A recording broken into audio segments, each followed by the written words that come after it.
আসসালামু আলাইকুম দর্শক।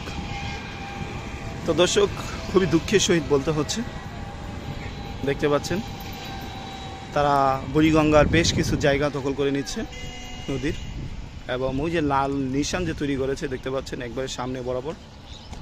তো অত পর্যন্ত তারা নদীর জায়গা নিয়ে নিবে। তো নিয়ে তারা এখন কি করতেছে, পাইলিং করতেছে। আসলে তারা চাচ্ছেটা কি বা করছেটা কি, তাদের মুখে এক, তারা করতেছে আরেক। তো তারা বলছিল যে এটা একটা অস্থায়ী রাস্তা তৈরি করা হচ্ছে, যাতে এখান দিয়ে তারা রাস্তা বড় করে করতে পারে। কিন্তু দেখেন, অস্থায়ী রাস্তায় কখনো কিন্তু পাইলিং করা হয় না। তো তারা কিন্তু পাইলিং করে, খুব মজবুতভাবে তারা করার চেষ্টা করতেছে।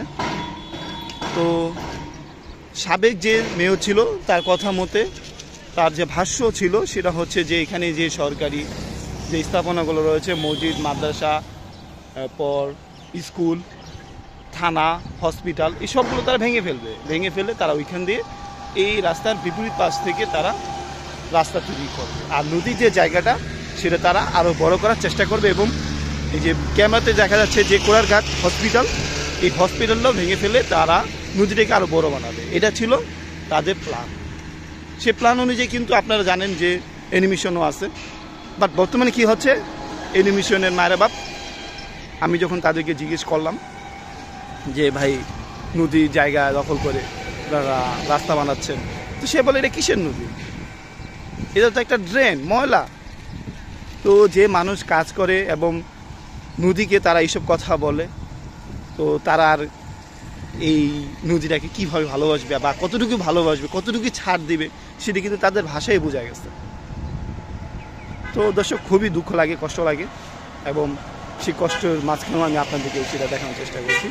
তো সামনে পাইলিং কাজ চলতেছে, আমি জাস্ট ওটা একটু দেখাবো, এরপরে আমি আবার সামনে চলে যাব।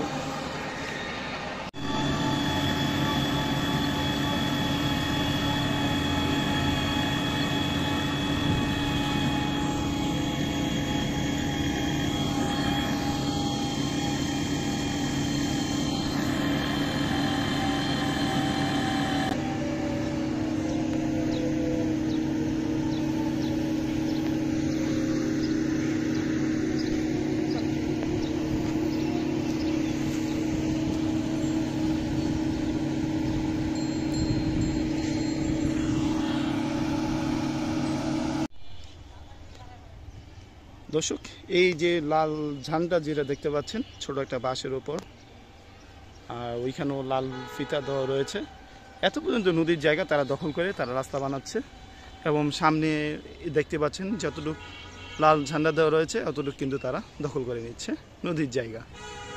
তো ঢাকাকে বলা হতো যে যাতায়াতের সুব্যবস্থার জন্য, সেজন্য বুড়িগঙ্গাকে কিন্তু ঢাকার প্রাণ বলা হতো। সেই প্রাণটি আজকে দেখতে পাচ্ছেন কীভাবে ধ্বংস করা হচ্ছে। তো আমরা যখন যারা নদীর জায়গা দখল করে তখন আমরা উচ্ছেদ অভিযান চালাই। তো সেই দখলটা যদি সরকারি করে, সরকারি কোনো প্রজেক্টের মাধ্যমে করে, তো সেই ক্ষেত্রে আমরা কীভাবে উচ্ছেদ অভিযান চালাবো বলেন। আর ঢাকার প্রাণটাকে এইভাবে মেরে ফেলা হচ্ছে। অনেক সাংবাদিকরা এসেছে এবং কথাও বলছে, কিন্তু তারা কোনো সুরাহা করতে পারেনি। তারা কিন্তু তাদের যে নদী দখলের কাজ সেটা কিন্তু চলমান রেখেছে, এখনও কিন্তু চলতেছে। তারা এই ব্লকগুলো ভেঙে ফেলবে। এই যে ব্লকটা যে দেওয়া হয়েছে সেটা কিন্তু অনেক আগে এরশাদের আমলে। আর এই যে এই রাস্তাটা, এটাও কিন্তু নদীর মাঝখানে করা হয়েছিল, যাতে শহরটাকে রক্ষা করা যায় এই বর্ষার পানি থেকে। তো আমরা বর্ষার পানি থেকে শহরটাকে রক্ষা করলাম, মাঝখান দিয়ে নদীটাকে মেরে ফেললাম। হ্যাঁ, এরপরও নদী কিন্তু নদীর মতনই ছিল। আমরা ওই পাশ দিয়ে দখল করেছি, দেখেন এই যে মাঝখানে আরেকটা নোটিশ লাগিয়ে এটাও দখল করেছি। এটা কিন্তু কখনোই ছিল না। হ্যাঁ, আর নদীর মাঝখানে বাড়ি হবে, এটা অপরিকল্পনীয়।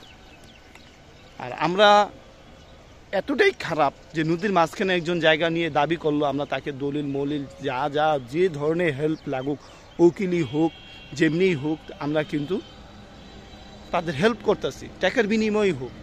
কিভাবে পারি আমরা নদীটাকে টাকার বিনিময়ে ধ্বংস করে দিতে। তো আজকে আমাদের হয়তোবা আমরা এই বুড়িগঙ্গা নদীকে এখন আর ভাবতেছি না, আমাদের প্রয়োজন নাই, এটাই আমরা ভাবতেছি। আপনারা হয়তোবা জানেন না অনেকেই, এখনও কিন্তু ঢাকার হাজারীবাগ, লালবাগ, কামরাঙ্গি চর বলেন, এরপর আরও বিভিন্ন এলাকার পানি, যে ময়লা যে পানি, এটা কিন্তু এখানেই এসে পড়ে। আর এটা যদি আপনারা আস্তে আস্তে দখল করে ফেলেন, সরকার যদি এখান থেকে 30 ফিট দখল করে, ওইখান থেকে বেসরকারিভাবে তারাও কিন্তু 30 ফিট দখল করবে। তো তখনকে কী বোঝানেন, এটা আর থাকবে না। এই যে আমি এখানে দাঁড়িয়ে আছি, এই যে কালো কালো পানিগুলো দেখতে পাচ্ছেন, ময়লা কাদমা দেখতে পাচ্ছেন, এটা কিন্তু আর থাকবে না অল্প কিছুদিন, হয়তো বা সর্বোচ্চ গেলে 1 মাস। এই 1 মাসের মধ্যে এই লাল পর্যন্ত তারা এত পর্যন্ত তারা রাস্তা বানিয়ে ফেলবে, থাকবে না। তো খুবই খারাপ লাগে আসলে। ছোটোবেলায় যখন এখানে এসে গোসল করতাম, তখন কিন্তু এটা পানিটা অনেক পরিষ্কার ছিল এবং এখান থেকে কিন্তু অনেক সুন্দর সুন্দর পরিবেশ ছিল, মাছ ছিল। অনেকেই বলে যে এখানে নাকি তারা ধান চাষ করছে। আসলে যখন নদী একটা স্রোত থাকে তখন কিন্তু ধান চাষ করা ইম্পসিবল। আর এখানে এসে দাবি করছে যে এটা তার জায়গা, কারণ তার নাকি ওই পারে ভেঙেছিল, তাই সে এই পারে এসে এই জায়গাটুকু তারা দলিল হিসেবে পেয়েছে। আসলে নদী ভাঙনের যে আইন, সেটা আমি আসলে সঠিক জানি না, কিন্তু তারা যেভাবে মন্তব্য করেছে সেই অনুযায়ী আমি বলতেছি। তো সেই হিসেবে আমার মনে হয় না যে এটা ন্যায্য হয়েছে। আর ওই পার ভাঙছে ভালো কথা, আমি তো ওই পারে কোনো ভাঙনই দেখি না। আর ভাঙ্গ থাকলে ওইখানে তো এখন বিল্ডিং এই যে দেখেন, এই পারে তো এখন বিল্ডিং তো অভাব নেই। হ্যাঁ, তা আপনি কি ওই এই পারে কেন দাবি করতেছেন? ওই পারে গিয়ে দাবি করেন যেখানে শুষ্ক আছে। তো এইটাই আসলে আমরা যেখানে খালি পেয়েছি সেখানেই দখল করেছি, এবং আমরা যারা অসাধু কিছু ব্যক্তি রয়েছি তারা কিন্তু অবশ্যই ভূমির মধ্যেও তো অনেক ভালো মানুষ থাকবে, খারাপ মানুষ থাকবে, এটাই স্বাভাবিক। তো আসলে কি বলবার, ঘুরে ফিরে একটাই কথা যে নদীটাকে আমরা কিভাবে পারলাম ধ্বংস করতে। এটা কিন্তু প্রাকৃতিকভাবে হয়েছে, কৃত্রিমভাবে একটা নদী বানাতে গেলে কত টাকা খরচ আপনারা জানেন। যাক দর্শক, খুবই কষ্ট লাগে।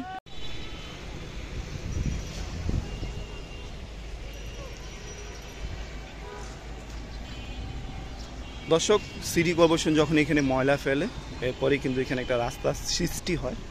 তো দেখতে পাচ্ছেন সীমানা পেলায় কিন্তু ওপারে, বাট মাঝখানে একটা রাস্তা হয়ে গেছে। তো এখান থেকে এখন ভবিষ্যতে হয়তো বা রাস্তাও বানানো হবে।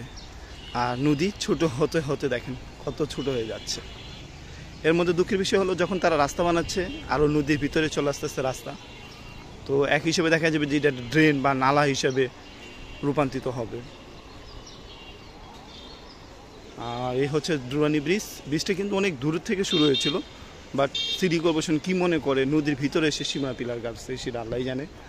বা এমনও হতে পারে যে এখানে যারা বসবাস করে তারা পাকা দলিল বানিয়ে ফেলেছিল, যেভাবে হোক, কারণ সরকারি কর্মচারী হোক বা যারাই হোক, এটার সাথে যারা জড়িত অবশ্যই তারা 2 নম্বরই করেই এটা লেগেছে। কারণ ছোটোবেলায় কিন্তু এটা অবশ্যই অনেক বড় নদী ছিল।